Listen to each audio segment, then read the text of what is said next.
안녕하세요, 김호준입니다.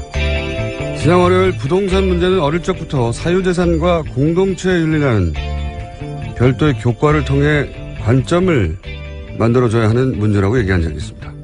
어떤 분이 그 이야기를 듣고 제게 이런 말을 했습니다. 부동산과 공동체가 무슨 상관인가. 내가 부동산을 시작하는데 누가 돈을 보태준 것도 없고 그 집값을 올리기 위해 인테리어도 내가 했고 내 노력으로 내 돈으로 취득했고 세금까지 냈는데 내 재산을 놓고 나한테 아무런 도움도 준 적 없는 남의 상황을 왜 고려해야 하냐. 반만 맞는 말입니다. 그렇게 취득한 부동산의 가치는 본인의 노력과 그 집에 들어간 재료값의 합이 아니죠. 그 가치는 그런 노력과 재료에 더해 그 입지 등 주변 수많은 요소들의 복합된 가치가 만들어낸 거죠. 그런데 그 도로, 교통 편의, 교육, 공원, 그 주변 환경은 시도, 국가재정이 만들어낸 겁니다. 그리고 그 재정은 그 공동체가 벽출한 돈으로 만든 거죠. 그 부동산의 가치가 사유재산인 건 분명하나 조금만 생각해보면 그게 전부 혼자서는 결코 만들어낼 수 없는 가치인 겁니다. 그래서 부동산은 사유재산의 관점만으로는 풀 수 없다. 사유재산과 공동체적 윤리가 긴장관계 속에서 해법을 찾아야 한다. 그런 이야기죠. 사실 어려운 이야기가 아닙니다. 우리가 그런 걸 배우지 않았을 뿐이죠. 김호준 생각이었습니다.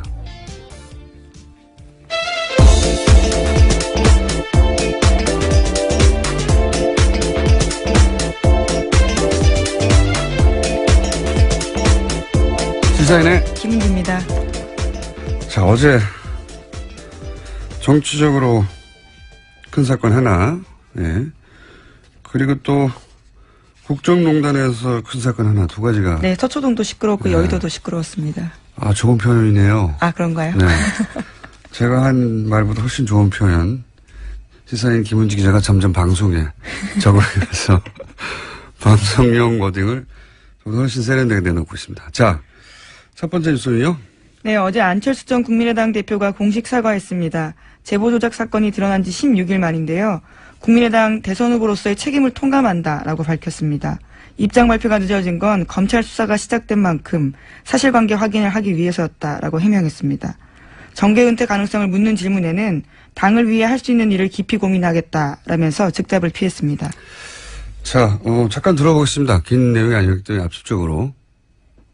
저로서도 충격적인 일이었습니다. 이번 사건에 대한 정치적, 도의적 책임은 전적으로 후보였던 제게 있습니다. 원점에서 제 정치 인생을 돌아보며 자숙과 성찰의 시간을 갖겠습니다. 처음 마음을 되새기며 돌아보고 또 돌아보겠습니다. 핵심 내용은 이 정도 되는 건데, 뭐 내용은 그러니까 몰랐다. 예. 그리고 정치적 도의적 책임이니까 법적 책임은 없다. 이런 거고. 좀 길게 쉬겠다는 얘기. 그리고 마지막으로 정치는 계속 하겠다는 얘기죠. 예. 그렇게 요약될 수 있는데, 보통은 이제 좀 늦어진 입장 표명에 대해서는 보통은, 지금이라도 한 것이 다행이다. 보통 이렇게들 말하는데, 그래서 저는 늦어진 이유가 그 기자회견의 내용에 들어가 있는가 굉장히 궁금했어요. 그러니까 이준서 전 최고가 구속되지 않았더라면, 혹은 구속 여부가 바꾼 내용이 있느냐. 그래야지 이유가 나오잖아요. 근데 아무리 읽어봐도 그게 없어요. 그러니까 구속이 됐는데 안 됐더라면, 혹은 구속됐기 때문에 바뀔 만한 내용이 있는가. 그러면 구속영장과는 무관하게 바뀔 내용이 없다는 건 사건 초기에 진작에 했어야 했던 내용만 있는 거거든요. 이렇게 되면은 그게 지연돼서 읽게 된 것은 지금까지 굉장히 많았는데, 당도 계속 그 지문을 받고 본인도 그런 추궁을 당하고, 그렇게 지연해서 얻게 되는 게 없는 거예요. 그 안에 내용도 없고 실질적으로 당에서도 아마 그 안 전 대표의 입장 표명이 어떤 돌파구가 되어 주기를 기대했을 텐데 그런 내용, 그런 역할이 없는 거죠, 여기서. 네, 그래서 어제 국민의당도 개인 입장의 사과라고 선을 그었습니다. 이렇게 위기가 닥쳤을 때 정치적, 그걸 해결하지 못하는 리더는 리더십을 잃게 됩니다. 저는 그런 맥락에서 안철수 전 대표 입지를 스스로 축소시키는 입장 표명이었다. 뭐가 있어야 되거든요. 어느 쪽으로든. 이런 정도의 내용으로 왜 이렇게까지 끌었는지 잘 모를 내용이었어요. 이 정도까지 끌었으면 어떤 방식으로든 그러려고 했구나 라는 나름의 승부수가 나와야 되거든요. 그게 뭐 정교한 테니 그게 아니어도 그랬구나 하는, 모두가 다 납득하지 않더라도 어쨌든 저런 방식으로 이 국면을 돌파하려고 하는 거구나 하는 게 보여져야 되는데, 그게 없으면 그 리더를 바라보고 같이 따라갈 수가 없잖아요. 그래서 제 생각에는 그 입장 표명은 입지를 굉장히 축소시키는 입장 표명이었고, 다시 정치 전면에 서는데 시간이 꽤 걸리겠다. 생각보다 많이 걸리겠다. 그런 생각을 들게 하는 기자회견이었습니다. 예. 제 점수는 낮습니다. 아주. 예. 자, 이렇게 돌파구가 되는 뭔가 포인트가 있었어야 했는데 그게 너무 없었다. 국민의당 반응은, 그러니까 이게 개인 입장의 사과라고 선을 그은 이유 중에 하나가 그게 없었던 거죠. 같이 보조를 맞춰서 돌파를 할 수 있는 내용이 없었으니까. 그러면서 이전에 했던 그 대응 방식, 이게 이제 추미애 대표 가이드라인이다, 정치 공작이다, 이걸 반복했죠? 네? 네, 계속해서 박주성 국민의당 비대위원장 같은 경우에는 문재인 정부의 정치검찰 1호 사건으로 기록되고도 남는다고 생각한다라고 밝혔습니다. 그러면서 문준용 씨 특혜 의혹도 함께 규명해야 한다면서 당 차원의 특검 법안을 오늘 공개하겠다고도 밝혔습니다. 그 사과 대상이 이제 국민도 있고 당원도 있고, 근데 1차적으로는 이제 문준용 씨가 돼야 되는데 문준용 씨 이름을 거론하지 않은 것도, 네, 당사자라는 원인 정도로 썼죠. 안철수 전 대표가요. 그걸 그렇게만 표현하고 만 것도 대단히 어정쩡한 거거든요. 아예 빼거나 아니면 직접, 왜냐하면 공격할 때는 다 이름을 썼잖아요. 예. 그런데 이 입장 표명에는 이렇게 두리뭉실하게 넘어가는 것도 이것도 깔끔하지 않습니다. 왜냐하면 특검 하자고 이제 나오겠죠. 야3당 공조에서. 특검은 사실 불가능해요. 이거는 정치적 제스처인데, 공소시효도 지났고, 그리고 민주당이 합의에 줄 리도 없고요. 네, 더불어민주당은 물타기라고 일축하고 있습니다. 단순히 내용적인 물타기가 아니라 불가능하거든요. 불가능하다는 걸 모르지 않아요. 네, 청와대도 어제 수용 불가하다고 입장 낸 바가 있고요. 또. 이거 되지도 않고 법적으로도 구성이 안 되는 건데, 주장하는 겁니다. 이 대축면을 뭘로 풀 수 있을지 모르겠네요. 안철수 전 대표의 입장 표명이 하나의 변곡점이 될 거라고 많은 사람들이 특히 국민의당에서 기대했을 수 있는데, 이렇게 되면 안철수 전 대표의 당내 입지는 더 줄어든다. 관련 뉴스가 또 있나요? 네, 검찰의 칼날이 이제는 국민의당 윗선을 향하고 있습니다. 검찰은 이번 주 안에 공명선거 추진단 수석 부단장과 부단장이었던 김성호 전 의원과 김인원 변호사를 불러서 조사할 계획입니다. 이거 당연한 수순이 되어버렸죠. 이유미 씨에게서 이제 잘랐는데, 그게 최고인이었던 이준서 씨까지 가버렸기 때문에, 그리고 수사 과정에서 이런 게 밝혀졌지 않습니까? 5월 5일날 기자회견했는데 5월 6일날 이유미 씨가 사실상 제보자는 없는 거라고 이준서 전 최고위원에게 말을 했다는 거지 않습니까? 네, 그런데도 5월 7일에 또 기자회견을 했죠. 또 기자회견을 했어요. 근데 그 기자회견은 오히려 더, 강하게 나갔죠. 예. 그 제보에 대한 의구심들이 있는데, 예. 전화 확인, 또 무슨 내용이 있었죠? 복수의 확인 등등의 표현으로 정반대로 나갔는데 어떻게 이렇게 정반대로 나갔냐. 예. 그 결정을, 그러니까 이준서 전 최고위원이 이유미 씨 이야기를 꿀꺽 혼자 삼키고 혼자 오히려 더 강하게 나간 건지, 아니면 그런 게 이유미 씨로부터 나왔는데도 불구하고 그 회의에서 공개됐는데 더 강하게 나갔는지, 꼭 따져야 되는 게 당연한 수준이 됐습니다. 현재까지는. 자, 이게 여의도에서 어제 크게 있었던 사건이고요. 서초동에서 크게 있었던 사건. 네, 어제 정유라 씨가 이재용 삼성 부회장의 재판에 출석했습니다. 원래는 안 나가겠다라고 했었던 걸로 알려져 있었는데요. 갑자기 깜짝 나온 겁니다. 나와서 삼성의 승마 지원과 관련한 증언을 쏟아냈습니다. 먼저 최순실 씨로부터 들은 이야기를 계속 공개했는데요. 2015년 10월부터 타기 시작한 말 살시도의 소유권에 대해서 이야기했습니다. 삼성 소유였던 이 말에 대해서 최순실 씨가 내 것처럼 사면 된다라고 이야기했다라는 건데요. 굳이 돈 주고 살 필요 없다라는 이야기도 했다라고 인정했습니다. 또 삼성에서 혼자만 지원받은 것이 소문나면 시끄러워진다. 삼성이 말 이름 바꾸자고 하니 바꿔야 한다. 이런 최순실 씨의 말도 공개했습니다. 그런데 이제 최순실 씨 그리고 삼성 이재용 부회장 박근혜 전 대통령이 일관되게 부인했던 것들 여기서 정유라 씨에서는 다 부인된 거예요. 예, 그 말도 네 거야 돈 주고 살 필요가 뭐 있어 네 거야라고. 그리고 삼성에서 혼자만 지원받는다는 사실을 최순실 씨도 알고 정유라 씨도 알고 있었던 것이고. 예. 그리고 여기서 이제 말 스탁은 삼성은 모른다고 했죠. 네, 일관된 입장입니다. 예, 최순실 씨가 혼자 몰래 거죠. 주도했다는 건데 이 정유라 씨의 증언에 따르자면 이게 이제 삼성이 이 제안을 하고 주도했다는 그리고 말 바꾸기 전날 삼성과 최순실 씨가 따로 만났다는 것도 얘기가 들어있어서 전면적인 삼성 입장을 뒤집는 거죠. 네, 수혜 당사자가 거기에 대해서 사실이 아니다라고 이야기한 겁니다. 그리고 뭐 녹취 파일도 있다고 얘기도 했고, 그죠? 네, 증거 삼성 변호인단이 공격하니까요. 자기에게는 전화통화 녹음 파일도 있다라고 제출할 수 있다고도 이야기했습니다. 그러면서 그런 얘기가 나왔지 않습니까? 그 정유라 씨에서 작년 9월 그러니까 국정농단이 시작하는 초기죠, 초기. 네, 한겨레가 첫 보도를 9월 20일에 했거든요. 네. 그리고 말 관련된 보도가 9월 23일에 나왔습니다. 경향신문을 통해서요. 거의 첫 말과 관련된 보도는 경향신문을 통해서 많이 나왔는데 거의 첫 보도입니다, 이게.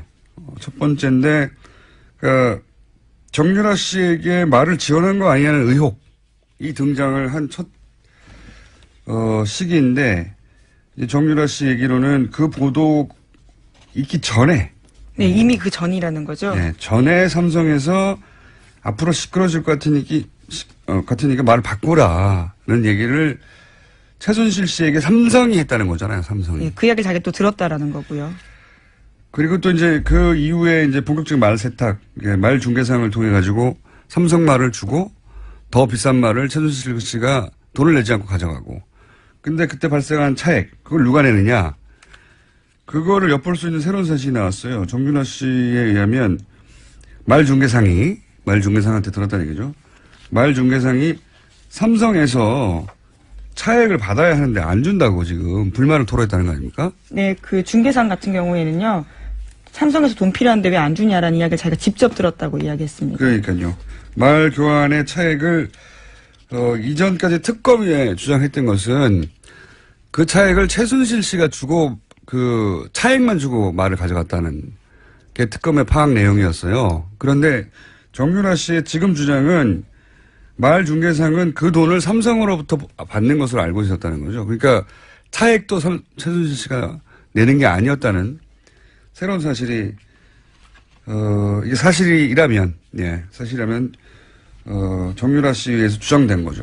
당사자에 의해서. 네. 어제 특검이 이렇게 물었습니다. 삼성이 차액을 안 보내줘서 당사자가 짜증낸 적 있느냐라고 물어보니까 안드레아스, 그러니까 승마 코치이자 말 교환했던 사람이 영어로 삼성 needs to pay me, 그러니까 삼성이 내게 돈을 줘야 한다라고 말했던 기억이 난다라고 이야기했습니다. 뭐 이게 나중에 최종적으로 최순실 씨가 자기 주머니에서 돈을 꺼내줬는지 아니면 이 돈조차 돌려서 받아서 줬는지 아니면 삼성이 줬는지 그건 모르겠어요. 모르겠지만 애초 말이 되기로는 말 중개상 말이 두 번 나오네요. 예, 앞에 말은 이야기가 되기로는 말 중개상은 그 차액도 삼성으로부터 받는 걸로 알고 있었다는 거죠. 예. 처음 나온 내용입니다. 그리고 재밌는 것은 말을 바꾸기 전에 자신의 승마 코치죠. 예. 코치이자 첫 번째 돈을 받는 그 창구가 됐던 코어 스포츠, 그 이전 전신인 비덱 스포츠의 대표까지 했던 캄플라데라는 사람한테서 말 바꾸기 전날 삼성전자 임원 2명과 엄마가 만났다. 예. 말 관련된 얘기, 말 교환에 관련된 얘기가 아니겠는가, 뭐 이런 추정인데, 재밌는 것은 이게 그 통화 내용 녹음 파일이 있다는 겁니다. 예, 녹취, 물증이 있다라는 거죠. 자기 말을 증명할 수 있는. 그러니까 딸이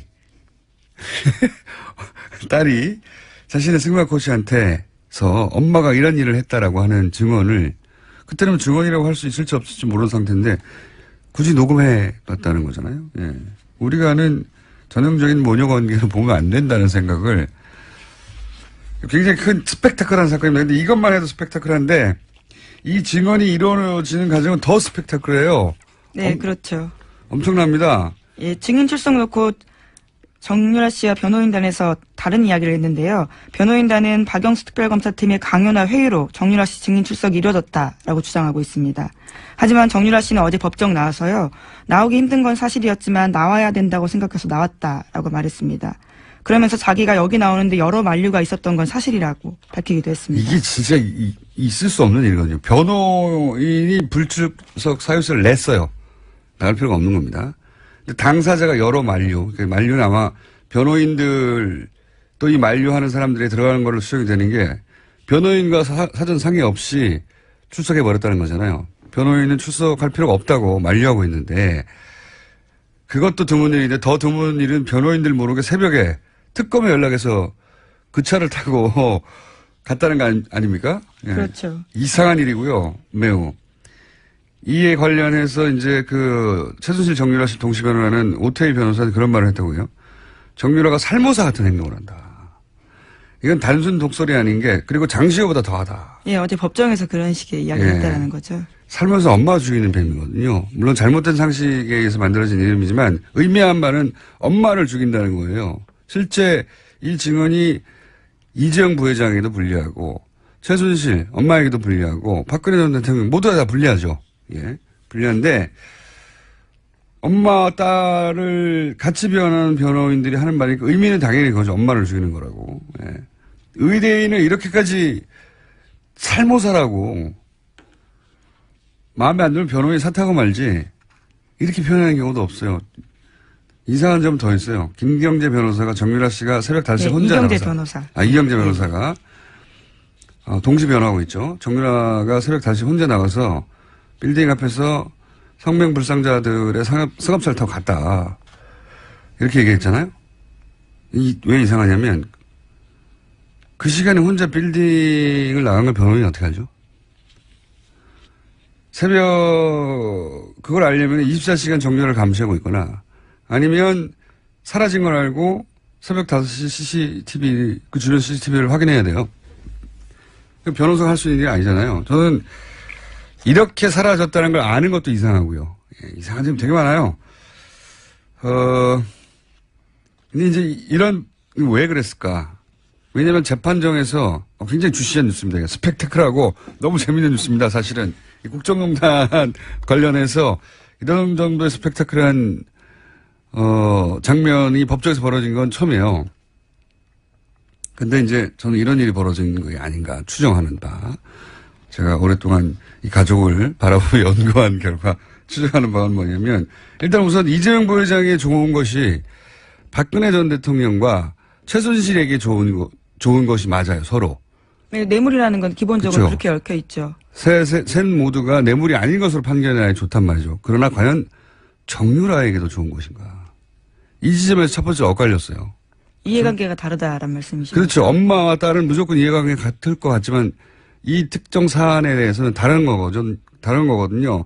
왜냐하면 정유라 씨가 계속 그 증언을 거부하면 3차 영장. 네, 이번에 그럴 가능성도 있는 상황이었습니다. 네. 그런데 이재용 부회장에게 불리한 증언을 막 해버리면 특검이 영장을 청구할 이유가 사라지죠. 그 첫 번째 동기가 있는 것 같고, 또 하나 주목할 점은 장시호보다 더하다라는 표현을 쓰잖아요.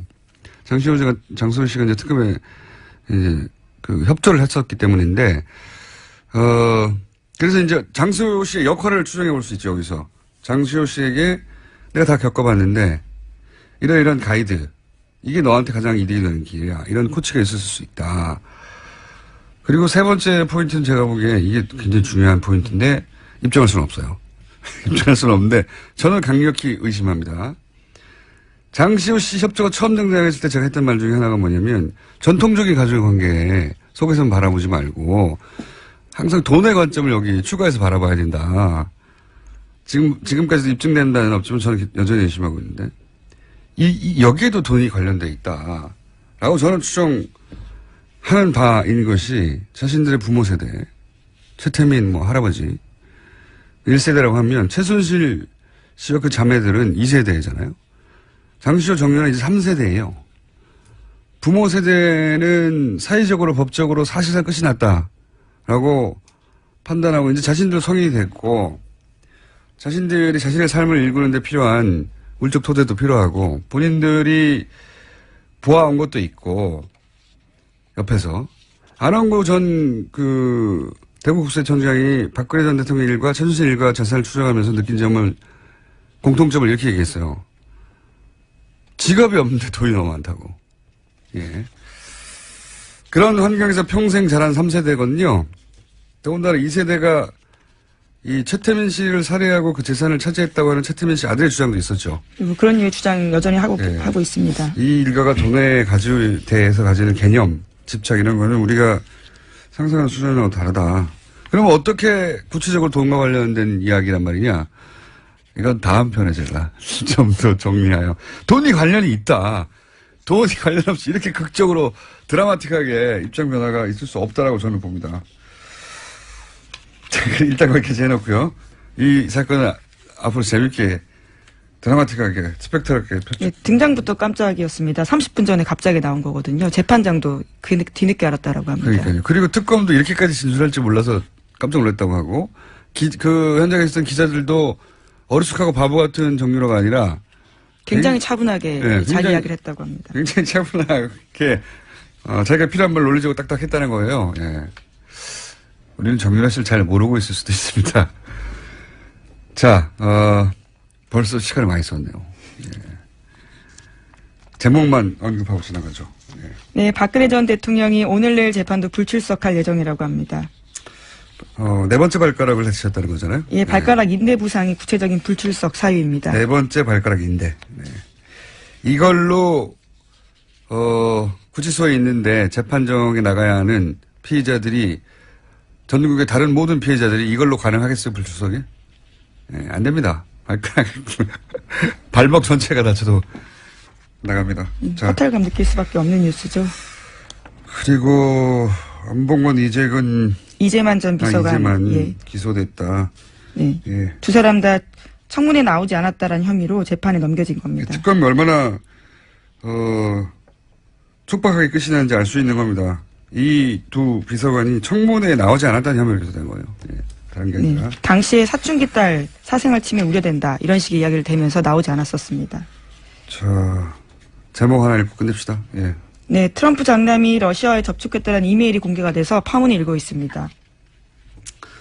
이 사건도 재밌는 사건입니다. 이게 우리랑 비교하자면 지난 대선에서 예를 들어서 일본의 정보국이 문재인 대통령을 낙선시키려는 목적으로 어떤 정보를 예를 들면 홍준표 후보에게 준다고 정보를 주겠다라고 하는 주겠다고 거죠. 해서 그거를 받은 걸로 추정이 되는데 실제로 홍준표 대표가 당선이 돼버린 뭐 이런 사건입니다. 비유하자면 그런 거죠. 네, 비유하자면 말도 안 되는 사건인 거죠. 그런 게 지금 미국에서 벌어졌고 그 이면이 나온 겁니다. 네, 그래서 미국 하원에서 트럼프 탄핵안이 처음으로 발의됐다라고 합니다.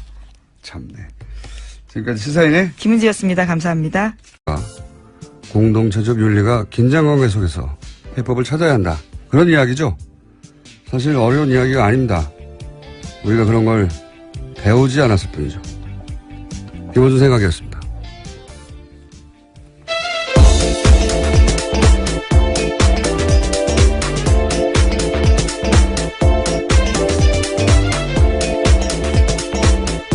시사인의 김은지입니다. 자, 어제 정치적으로 큰 사건 하나, 예.